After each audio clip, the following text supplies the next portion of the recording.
ሀናዬ እንግዲህ አባቷ ገንዘቡን አግኝታ ሕክምናውን ብታስጀምርም አባቷ ከፍተኛ ህመም እንዳለባቸውና በጣም ግማሹን ሕክምና ወስደው ከታዩት ውስጥ ደግሞ ሌላ ጊዜ ታይቶ እንደሚጀመር ቢነገራትም ገንዘብ አጥታና ጊዜ ወቅትን ባለመስጠት አባቷ ጉዳት ላይ እንደሆኑ ዶክተሩ ሲነግራት በጣም ነው የተደናገጠችው። አሲል ደግሞ እንግዲህ ያው የእጅ አመሉን ትቶ እሷን አገኛለሁ እያለ ሲያስብ ሀና በአባቱ ሀሳብ ትክዝ ብላና ራሷን ስታ ሀናዬ እያለ ቢጠራትም አልሰማው ስትል ወይ አዲስ አበባ እኛን አጨልለህ ይችን ልጅ በአባቷ ህመም ሀናዬም ጨለለች እንደ ፎንቃይን ሳልነግራት ነው ሌላው የሚገርመኝ ነገር እያለ እሱም ሀሳብና ችግር ውስጥ ገብቷል። እሷም በሀሳብ ጭልጥ እያለች በአባቷ ህመም ሀሳብና ጭንቀት ላይ ገብታለች። ወይዘሮ ሚላት እንግዲህ ሰላምን ያላሰቡ ሰሞኑን እናትነቴን ፍቅሯን እሰጣታለሁ እያሉ ያሰቧት ሰላም እሷም እስከዛሬ ከእናት እቅፍ ውስጥ ገብቶ መኖር እንዴት እስከዛሬ የት ነበርኩኝ እንዴት ደስ ሲል እያለች ፍቅር ሲገላለጹ ባለው ሰዓት ያልታሰበ እንግዲህ የሰላም እርግዝና መጥቶ እንግዲህ ወይዘሮ ሚላት የሚገቡበትን የሚይዙትን ጨንቋቸዋል። ለዚህ ያልጠበቋት እንደ ታታሪ እናት ሆነው እንዳሳደጓት ልጃቸውም እንደሳቸው ታታሪ ትሆንልኛለች ብለው ያሰቧት ልጅ እንግዲህ በዚህ አይነት መንገድ ሁና ሲያገኟት በጣም ነው ያዘኑት። እንዲሁም ምላሴ ደግሞ እንዴት ይሄ ነገር ተፈጠረ? መጠጠጠሽ ነበር እንዴ እናት ሲላት ከእናቴ ጋር መጣላት ካቆምኩ በኋላ መታረቅ መጣልጠቡ ከቆመ በኋላ እኮ እኔ መጠጥ የሚባል ነገር ወስጄ አላውቅም። ታዲያ ይህ ነገር ለሚያስመልስሽ ነገር ምን ሊሆን ይችላል? በሚል ይደናገጥ ነበረ።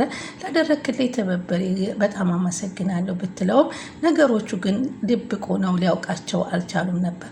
ሰላም ውድ የቻናሌ ተከታታዮች ሰላማችሁ በያላችሁበት ይብዛልኝ። ለቻናሌ አዲስ ከሆናችሁ ሰብስክራይብ እያደረጋችሁ የደውል ምልክቷን መጫን አትርሱ። ሰብስክራይብ ለምታደርጉኝም ከልብ አመሰግናለሁ። ኖላዊ እንግዲህ ቀጣይ ፓርቲ ዘንላችሁ መጥተናል። አባቷን ለማሳከም ብላ በእናቷ ቤት ሰራተኝነት የገባችው ሀና ምን እየገጠማት ነው የሚለውን አብረንን ሀና እንግዲህ አባቷን ለማሳከም በቂ ገንዘብ ካገኘች በኋላ ወደ ሕክምና ትሄዳለች። ሕክምና ሂዳ ዶክተሩን ስታናግረው አባትሽ እንግዲህ ግማሽ ሕክምናውን ወስደነው ነበር፣ ሆኖም በቂ አይደለም። ዶክተሩም ሀና ግቢ አረፍ በይ አላት ማለት ነው። እሷም አረፍ አለችና ከዶክተሩ ጋር ንግግሯን ጀመረች። አባትሽን እንግዲህ ሕክምና ጀምረንላቸዋል፣ የአንዳንድ ምርመራዎችን አካሂደንላቸዋል። ግን እነሱ ምርመራዎች በቂ አይደሉም። ሌሎችም ደግሞ የምናደርግላቸው ነው ጊዜ የሚያስፈልጋቸው ነገሮች አሉ። ዛሬ እነዚህ ምርመራዎች አካሂደናል። ሕክምናው ለማስጀመር ግን በቂ አይደሉም አሏት። እነሱን ውጤቶች ካየን በኋላ ነው አባትሽን ሕክምና ምንድን ነው ማድረግ ያለብኝ ስትል ሀና ትደነግጣለች። ምንም ማድረግ የለብሽም አንቺ ወደ ቤትሽ ሂጂ፣ ምርመራዎቹ ሲደርሱ እኛናል። ዶክተር በጣም ነው የማመሰግነው፣ ይሄ እኮ ስራዬ ነው። ይሄ አሁን መሄድ ትችያለሽ። እሺ እሄዳለሁ፣ በጣም ግን አመሰግናለሁ። አትጨናነቂ፣ አባትሽ ይሄን ያህል የሚያሰጋ በሽታ የለባቸውም። ያው ከዛሬ ነገ ይሻለዋል እያልን ህመሙ ረጅም ጊዜ ስለወሰደበት ነው አሁን የፈራሁት አለችው ዶክተሩም አትፍሪ፣ ከኛ በላይ ፈጣሪ ነው ያለው። አንቺ ደግሞ የህክምና ሙያ አለብሽ፣ ታውቂዋለሽ የስራውን ጸባይ። ስለዚህ አዎ ልክ ነው፣ አባትሽ ደግሞ ጠንካራ ነው አሏት። አዎ አባቴ ጠንካራ ነው በጣም፣ የአባቴ መኖር ተስፋዬ ነው። እባክህ ዶክተር አባቴን አድንልኝ ስትል ነበር የተማጸነችው። እሱም አይዞሽ በተቻለን መጠን እኛ እናደርጋለን ነበር የሚል መልስ የሰጣትና ተደስታ እንግዲህ አባቷን ይዛ ወጥታለች። ግን አባቷን በጣም እንክብካቤ እንድታደርግላቸውና ዘወትር እንድትጠነቀቅላቸው ዶክተሩ ማስጠንቀቂያ ሰጥቷታል ማለት ነው። እሺ ብላ እንግዲህ ወጥታ ሄዳ ነበረ። ከዛ እና ሰላምም እንግዲህ ለሀና ደውላ ዶክተሩ እንዲያት ስለጠየቀቻት በዶክተሯን ቀጠሮ ይዛላት ነበረ። እና ዶክተሩ ችግሬን ነግሬሃለሁ አባቴ ለዶክተሩ ደግሞ ሀና እባክህ ችግሬን ተረዳኝ አለችው።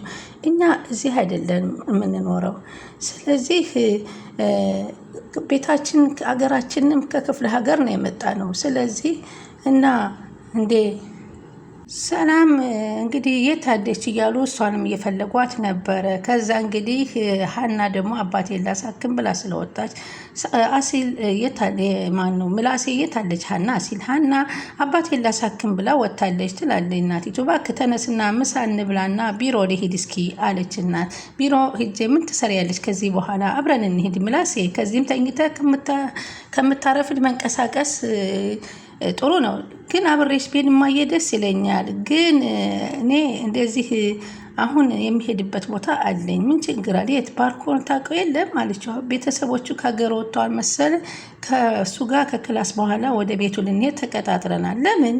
ብቻውን ስለደበረው ልንጫወት አብረን አዳር ነው አለች። ነገ ከመጡ መጡ፣ ካልመጡ ከነገ ወዳ ነገ አድሬ እመለሳለሁ አላት። እንዴ ያመሃል እኮ ልጄ አለችው። እማዬ አያመኝም፣ ባሩክ እኮ መልካም ልጅ ነው፣ በእናትሽ እማዬ እሺ በይኝ ይላል ምላሴ።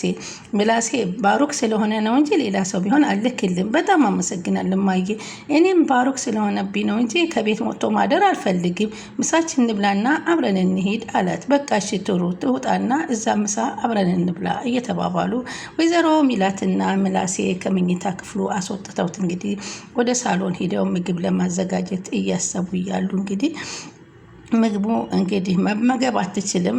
ሰላም የያዛትን ችግር እራሷ ስለምታውቀው ዶክተሩም እንግዲህ የአቶ ኖላሜ በሽታ ይሄ ሕክምና የሰጠኋቸው መድኃኒት ለውጥ አላገኝም እና ለውጥ መቀየር አለበት መድኃኒቱ እያለ እያሰበ ነበር የሀናን አባት። ሀናም እንደምን አደርክ ዶክተር እንዴት ነህ እያለች ትገባለች። ፈጣሪ ይመስገን ደህና ነኝ አለችው። እስኪ አረፍ በይ እንዴት ነው አባትሽን አመጣለሁ ብለሽኝ እኮ እየጠበኩሽ ነው፣ አረፍ በይ እስኪ አላትና ዶክተሩ ሀናም ቁጭ አለችና ፊት ለፊት እየተያዩ አመሰግናለሁ ዶክተር አለችው። አይ እሺ ሀና አለ ዶክተር። በስልክ ትንሹን ነገር ነግረሽኛል የአባትሽን ነገር እና አዎ ዶክተር እንደ ፈጣሪ ብዛት አስበናል። ምን ማድረግ ነው ያለብን? ባለፈው የነገርኩሽ እንግዲህ ያ ማለት እንግዲህ ከነገርኩሽ ሊጨምርም ሊያንስም ይችላል ውጤቱ ህመሙ። ያን ያልኩሽን የአባትሽንና ያንቺን ጭንቀት አይቼ ነው። አዎ ልክ ነህ ዶክተር፣ በደንብ ይገባኛል አለች። ያው በመጀመሪያ የምናደርገው ሙሉ ምርመራ እናደርግላቸዋለን ለአባትሽ፣ ይህንን ካየም በኋላ ነው እንግዲህ አላት። እሺ ችግሬን ነግሬሃለሁ። አገራችን እዚህ አይደለም፣ እዚህ ተከራይተን ነው የምንኖረው። እኔም ሰው ቤት ነው የምሰራው። በቻልከው አመት በፍጥነት አድርግልን አለችው። ሀና ይህን ነገር እኮ ላንቺ ለመናገር ታውቂዋለሽ፣ የሙያውን ነገር ታውቂዋለሽ፣ ስለዚህ ትረጅኛለሽ። ሁሉንም ሰው በእኛ በፈጣሪ እጅ ብናድን ደስ ይለናል። እሱማ ይገባኛል አለ። ጭንቀቴ እንድትረዳዴ ብዬ ነው ስትል ትነግረዋለች። ብችል የኔን እርዳታ የኔን ነገር አግኝተው የሚፈልገው የሚመጡ ሰዎች ቢድኑልኝ ሁሉም ደስተኛ ነኝ፣ ግን ፈጣሪ ይጨመርበት። እሺ አመሰግናለሁ ስለተረዳኸኝ፣ ምስጋና አያስፈልገውም ይላታል። አባቶች መጥተዋል አይደለ? አስገቢያቸውና ሕክምና ምርመራውን እናካሂድላቸው አለ።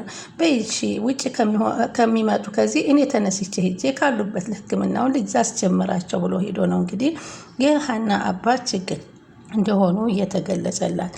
እንግዲህ ምናሴ ደግሞ አባቷ ጋር ሄዶ ሰላም እያላቸው እባክህ እስኪ ወደ ቤተ ክርስቲያን ውሰደኝ ብለው ሲሉት ይንገዛገዱ ነበርና የግድ ብሎ አንስቶ ምርኩዛቸውን አስያዛቸውና በልቀደም ብለህ አንተ ውጣ አሉት። ወይኔ ኖላዊ ወይኔ አሉ ማለት ነው የሀና አባት። በሰው ሀገር እንዳይሆኑ እንዲህ ልቀር ነው አሉ። እንደሱማ ይበሉ ፋዘር፣ ታክመው ይድናሉ ተባባለን አይደለም እንዴ አለ። እስቲ በልተወኝ አሉ። በላሁን ቀደመኝና ውጣ። አይ ፋዘር፣ ምን ነው ፋዘር ቀድመህ ውጣ አልከኝ፣ ወደኋላ ቀርቼ እቃ እንዳላነሳ ነው አለ። ምን ይታወቃል አሉ። የእጅ አመል እኮ ክፉ ነው አሉ። አንዱን ወንበር አንስተህብኝ ብትሄድ ሩጫ አልደርስብህ ምን ትላለህ? በሉ እሺ እኔም ቀደም ብዬ ፋዘር ሞዳት ያዙ አለና እሺ በቃ ይኸው ወጣው ቀድሜ ብሎ እንግዲህ ቀድሞ ወጣን። አሲል እንግዲህ በአሁኑ ሰዓት አሲር እንግዲህ በአሁኑ ሰዓት ሀናን ለማግኘት የማያደርገው ነገር የለውም። እና እንግዲህ ነይ ሰላም ትላለች እናቷ። አብረን እንሂድና ምሳ እንብላና ከትንሽ ጊዜ እናንተን ጋር ዛሬ ለማሳለፍ ወስኛለሁኝ። እስከ መቼ ስራ እያልኩኝ እኮ ለንችና ለልጄ ምንም ጊዜ እንዳልሰጠኋችሁ እየቆጨኝ ነው። ስለዚህ ነይ ቶሎ ብላ ትጠራታለች። እሺ ብላ ነበረ። እሷም እንግዲህ እስካሁን ያላገኘችውን የእናት ፍቅር እያገኘች ነው ሰላም ማለት ነው። በጣም ደስተኛ ሆናለች። ይህ ሁሉ ነገር እንዴት ለዚህ ዓመት ሁሉ አለፈኝ እያለች እየተናደደች ነው። እንደውም ለካ የእናት እቅፍ ውስጥ ተኝቶ ማምተኛት እንዴት እንግዲህ አንቺ እኔም ፈልገሽኝ ከዚህ በኋላ የምታጭኝ እንዳይመስልሽ ልጄ ትላታለች። እናትም ልጅም በእውነት እኔ እስከ ዛሬ እንደዚህ የእናት እቅፍ እንዴት አላየሁም፣ ናፈቅን፣ በጣም ተጎድቼ ነበረ እያሉ ሰላምም ስለ ሀና ለእናቷ ስትናገር ሀና በፍጹም እኔ እንጃ እማዬ ከሀና ጋር ስሆን በጣም ወደ ልጅነት ስሜት እመለሳለሁኝ ለምን እንደው አላቅም ስትል ትነግራት። ብቻ ግን ምስጢሮችን ሁሉ ስነግራት ይቀለኛል። ለረጅም ጊዜ የማውቃቸው ጓደኞቼ ስነግራቸው ያልተረዱኝን እሷ ትረዳኛለች፣ ግን መፍትሄ ትነግረኛለች። እሰይ የኔ ልጅ እንደዚህ አይነት የምትተማመኝ በጓደኛ ስላገኘች ደስ ብሎኛል። አንዳንዴ ምን ነው ሰራተኛችን ባትሆን ብዬ እላለሁ አለ ሰላም። ምን አለበት በሌላ መንገድ ባወኳት ብዬ እመኛለሁ። ለምን አለች እናት። ትፈራለች አለች። በተለይ የኔን በጣም ትፈራኛለች። የሆነ ነገር እንኳ ሀሳብ ስጠይቃት ያስቀይማት ይሆን አያስቀይማት ይሆን በጣም ሀሳብ ጨንቃ ነው የምትሰጠኝ። እኔ ደግሞ እንደዚህ እንዲሆን አልፈልግም። እንደ ኩያ ጓደኛዬ እንድታዋራኝ እንዳማክራት ነው የምፈልገው። ይህ እኮ የጊዜ ጉዳይ ነው እንጂ በደንብ ስትቀርብሽ ትነግርሻለች። እንደምትፈልጊያት አይነት ጓደኛ ትሆኝልኛለሽ። ጓደኛ ማለት እኮ ያንቺን ችግር ነግረሽው ያንቺን ሀሳብ የሚያቀልልሽ ብቻ መሆን የለበትም። ጓደኛ ማለት ሀሳብሽን ነግረሽው ኃላፊነት መሸከም እንደምትች የሚነግርሽ ነው። እሷ ሀና ግን ችግሯን አምቃ ለእኔ የኔን ብቻ ነው መፍትሄ የምትሰጠኝ። አትጨነቂ ልጄ፣ ስለ አባቷ ጉዳይ አጣርተን የፈለግነው እናደርግላታለን። ሀና የአባቷ ጉዳይ በጣም አሳሳቢ ነው። ሀና ደግሞ የአባቷን ነገር አሳልፋ መስጠት የምትችል አይደለችም አለቻት። ሰላምዬ አንቺ ለሰውን ለመርዳት ቅልብ ካለች ሌላውን ለፈጣሪ ስጪው። አሁን ተነሽና ስንሽ ስለደከመን እንተኛ ትላታለች። በጣም ይቅርታ ማሚ ቁጭ አድርጌ አደከምኩሽ ብለው እንግዲህ ሰላም ፍቅር ይዘው በእናትና ልጅ መካከል ሰላምዬ መመሰጋገን የለም በቃ እሺ እንተኛ ተባብለው እንግዲህ ተቃቅፈው በተኙበት ሰዓት ነበር ሰላም ይህ ሁሉ ነገር ለካ አምልጦኛል፣ ሰዎች እንደዚህ የእናት እቅፍ ላይ እስከዛሬ ያላገኘሁት እያለች እንግዲህ በጣም እየተጨናነቀች ነበር። እና ቤት እያጸዳች ስታገኛት እናቷን እኔ ላስተካክልልሽ እማዬ ከነቡን እያለች ሁሉ እያገዘቻትና እየረዳቻት ነበረ። እንግዲህ ሀና ለምን ነፍሰ ጡር ትሆኝ ይሆናል ብለሽ አልሽኝ ብላ በዛ ስትጮህባት እናቷ ሰምታ ስለነበረ ሰይጣኗ ተነሳባት መሰል እየጮኸችባት ነበረ አለች እናት ለምላሴ ብቻ ስትጮህባት ነበር። ሀና ደግሞ አባቴን አሳይቼ ልምጣ ብላ ሄዳለች። ሀና ምን አድርጋት እንደሆነ አልጠየቅሻትም? ኧረ አልጠየኳትም አለ። የሰላም ሰይጣን ሲነሳ ታውቂያለሽ እንኳን ከሰው ጋር ከግንድ ጋር ያናግራታል እኮ ትጣላለች አለችው። እኔም አንተ ተነስ አለችውና ሰላም በጣም አዘነ። ስለዚህ ውድ የዚህን እንግዲህ ሰላም አሁን በጣም ጭንቀት ውስጥ ገብታለች። ወይዘሮ ሚላት ይህን ችግር ሲሰሙ ምን ይፈጠር ይሆን የሚለውን አብረን እናያለን። የሀንዬስ አባት በሰላም ሁሉን ነገር ያጠናቀው ሰላማቸው ተመልሶላት ለሀገሯ ያበቃት ይሆን? ሁላችንም በጉጉት የምንጠብቀው ነው። ሀናዬን እንግዲህ አባቷን ፈጣሪ ይርዳላት ከማለት ውጭ ምንም አይደለም። ዶክተሩን ብሏታል፣ እኛ ሳይሆን ፈጣሪ ነን የሚያድንልሽ፣ ከፈጣሪ ጸሎትሽን ቀጥይ ብሏል። እሳቸውም ጸሎቴን ይሰማኛል ብለዋል እና በዚህ ተጠናቋል። አመሰግናለሁ።